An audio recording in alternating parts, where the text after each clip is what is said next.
What I was trying to do is not make something standard.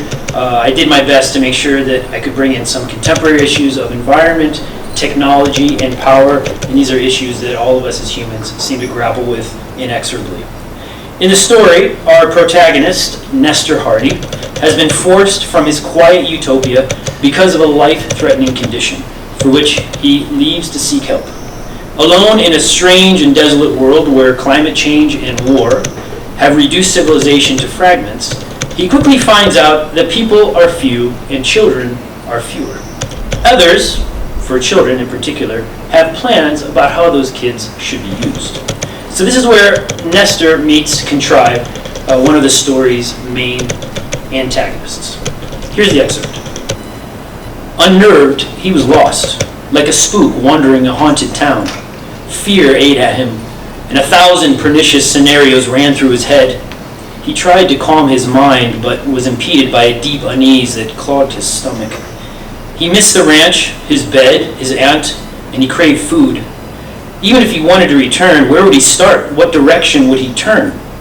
He slumped down to the ground and let loose. His emotions flowed in tears. He clasped his hands over his forehead and cried with no one to hear.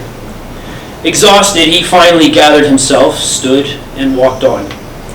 The afternoon turned to dusk and then to evening. The sun's glow illuminated the horizon like embers of fire. It waned in intensity, leaving only the hot air. It was then that Nestor saw movement on the road ahead. A man riding on a large tricycle, pedaling intently down the street. Nestor's instincts flared, and he dashed up a small embankment and threw himself to the rocky ground, but the scarce vegetation provided meager covering. Perhaps the darkness will help to keep me hidden, he thought. Nestor watched the man bounce along the street, swerving around the porous pavement, broken and filled with holes. His thick legs pedaled slowly until he slowed and stopped in front of Nestor. "Come out, boy, I see you on the ground." The man's voice had a deep timbre. "Good you're found, ain't safe in these parts. Come out, boy," he repeated, a confidence in his voice. Nestor's heart beat furiously, and he swallowed hard. He was completely exposed. He thought of running, but strangely he did not feel threatened. The man's appearance was odd. One eye was hidden under a black patch, and the other barely visible under the brim of his bulbous hat. It was a lugubrious scene with a full-grown man as its subject. "What are you doing here, boy?" the man said, and he removed his hat and ran his hand over the hairless head. Nestor could now see his one eye peering through the grasses as he met his gaze. "On my way somewhere," Nestor yelled back, shuffling on the embankment and lifting his head for a better look. "Oh yeah, where to?" "The city." "The city!" the man gasped. "No, not tonight, no. Long way from the city. You know the way?"